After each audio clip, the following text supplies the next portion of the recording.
Когда снимали этот фильм «Салам, Нью-Йорк», Нурбек Айбашев, он являлся продюсером, он помогал нам, без него мы бы не сняли фильм, он был спонсором. Как вы знаете, он сам тоже прошел через такую жизнь, он сам работал в Америке.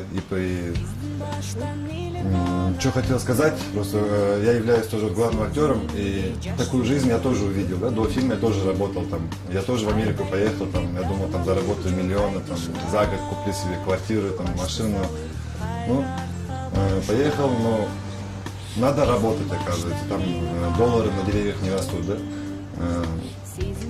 Я думаю, если работать так же в Кыргызстане, можно еще больше заработать, да, и даже дома поспокойнее, да, здесь родственники, здесь друзья, там, поддержка всегда есть, а там ты один.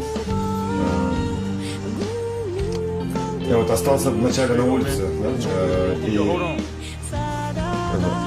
денег не было, был голодным, и пришлось мне работать, да, я никогда, когда устраивался на работу, я никогда не говорил, я что-то не умею, да, там, умеешь водить фуру, да, там, грузовик? Я говорил, да, хотя не умею, да.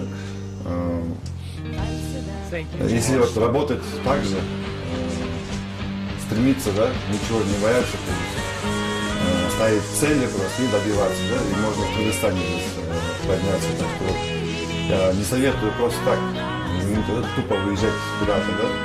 Лучше здесь начать и быть дома, да, лучше. Быть патриотом своей страны.